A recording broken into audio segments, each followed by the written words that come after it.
Hello hi guys. ఇప్పుడు మనమైతే Hyderabad metro map గురించి ఎక్స్ప్లెయిన్ చేస్తాను. ఒకసారి మీరు చూడండి. మ్యాక్సిమం మీకు అందరికీ తెలిసే ఉంటుంది. తెలియని వారి కోసం ఇదైతే నేను ఎక్స్ప్లెయిన్ చేస్తున్నాను. ఇదైతే వచ్చేసి హైదరాబాద్ మెట్రో మ్యాప్ అనమాట. మనకైతే ఇలా ఉంటుంది. చూశారు కదా, మనకి ఎక్స్ ఆకారంలో ఒకసారి ఒకలాగా మళ్ళీ ఇంకొక గీత మధ్యలో వచ్చేసింది. ఇక్కడ వచ్చేసి మొత్తం మనకి రెడ్, బ్లూ అండ్ గ్రీన్ అయితే ఉన్నాయి. ఇప్పుడు మనం ఎలా టికెట్ తీసుకోవాలి, ఎక్కడి నుంచి ఎక్కడికి ప్రయాణం చేయాలో చూద్దాం ఒకసారి. ఇప్పుడు సపోజ్ నేను ఎల్బీ నగర్లో ట్రైన్ టికెట్ తీసుకున్నాను అనుకోండి. ఎల్బీ నగర్ నుంచి నేను ఒకటి రెడ్ మార్క్ ఉంది చూసారా, రెడ్ మార్క్ ఉంది. అదే చైతన్యపురి, దిల్సుఖ్ నగర్, మలక్పేట, ఎర్రగడ్డ, భరత్ నగర్ వరకు, మియాపూర్ వరకు ఎక్కడైతే ఈ రెడ్ కలర్ ఉందో అక్కడ వరకు వెళ్ళిపోయింది, ఎలాంటి చేంజెస్ లేకుండా. అలా కాదు, నేను ఎల్బీ నగర్లో తీసుకున్నాను, చిక్కడపల్లిలో దిగాలనుకోండి. మీరు ఎంజీబీఎస్ బస్ స్టాండ్లో దిగాలి. ఎంజీబీఎస్ బస్ స్టాండ్ అనే ఒక మెట్రో స్టేషన్ ఉండిద్ది. అక్కడ మీరు దిగి అక్కడ నుంచి ఎంజీబీఎస్లోంచి మీరు వెళ్ళిపోవచ్చు. ఏదైతే మీరు టికెట్ తీసుకున్నారో అదే సేమ్ ప్రైస్, సేమ్ టికెట్ మీద మీరు వెళ్ళిపోవచ్చు. మీకు టికెట్ ఇచ్చే వాళ్ళు అక్కడ కౌంటర్లోనే మీకు చెప్తారు. మీరు ఎల్బీ నగర్లో ఫస్ట్ ప్లాట్ఫామ్లో ఎక్కారంటే మీరు ఎంజీబీఎస్లో దిగిన తర్వాత మీరు అక్కడ నుంచి ఎక్కడికి ఎక్కారో మీరు తప్ప చెప్తారు.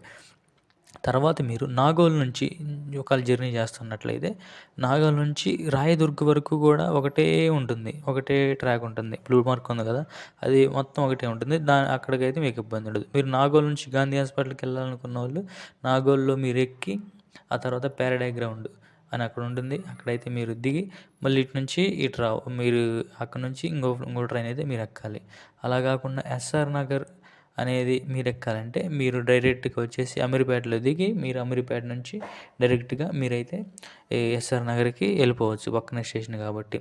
ఇంకోటి వచ్చేసి నాగోల్లో అయితే ఎక్కడి నుంచి స్టార్ట్ అయిందో అదైతే రాయదుర్గ్ వరకు ఉంటుంది. తర్వాత మీరు పారాడైగ్రౌండ్లో మీరు ఎక్కారంటే మీకు ఒకటే స్టేషన్ ఎంజీబీఎస్ బస్ స్టాండ్. ఇది bus stand plus metro station కూడా ఉంటుంది, అంటే రెండు పక్క పక్కనే ఉంటాయి. మీరు అక్కడైతే మీరు దిగవచ్చు అనమాట. ఇలాగైతే ఉంటుంది. ఒకసారి మీరు చూసుకోండి. మ్యాక్సిమం అందరికీ తెలిసే ఉంటుంది, చాలామంది ఉంటారు తెలియకుండా. నేను ఫస్ట్లో చాలా భయపడ్డాను, వేరే వ్యక్తి సహాయంతోనే నేను వచ్చాను. కాబట్టి మీకు తెలియకపోతే దయచేసి అక్కడ ఎవరినైనా అడగొచ్చు, వాళ్ళు చెప్తారు. ఇబ్బంది అయితే ఏం లేదు. దీని విషయం అయితే మీకు ఇబ్బంది లేదు. ప్రతి ఒక్కరు హెల్ప్ చేస్తూనే ఉంటారు. అడగండి. మీరు అడగకుండా మౌనంగా మాత్రం ఉండొద్దు. మీకు ట్రైన్ ఎక్కిన తర్వాత మీకు చెప్తూ ఉంటుంది. మీకు ఇక్కడ అనౌన్స్మెంట్లు వస్తూ ఉంటాయి. మీరు ఏ స్టేషన్లో ఉన్నారు, ఎక్కడికి వెళ్తున్నారు, ఎక్కడ దిగాలి, ఎక్కడ వైపు మీకు డోర్స్ అనేవి ఓపెన్ అవుతాయి కూడా మీకు అన్నీ కూడా చెప్తుంది. దాని విషయం అయితే ఇబ్బంది లేదు. మీరు ఒకసారి స్కాన్ చేశారంటే టికెట్ తీసుకున్న తర్వాత మరలా మీరు అవుట్ ఆఫ్ వచ్చిన వరకు కూడా మళ్ళీ మీరు ఒకవేళ ఎగ్జిట్ అవ్వాలనుకున్నా సరే అదే టికెట్ మీ దగ్గర ఉండాలి. దాన్ని మీరు స్కాన్ చేస్తేనే మీరు బయటికి అలౌ అయితే అవుతారు. Okay friends, thank you. మీ ఎంతో కష్టపడి ఈ చిన్న వీడియో కూడా చేశాను. దయచేసి మీ చిన్న సబ్స్క్రైబ్ కూడా చేసి లైక్ చేసి వెళ్ళండి. Thank you very much. Thank you.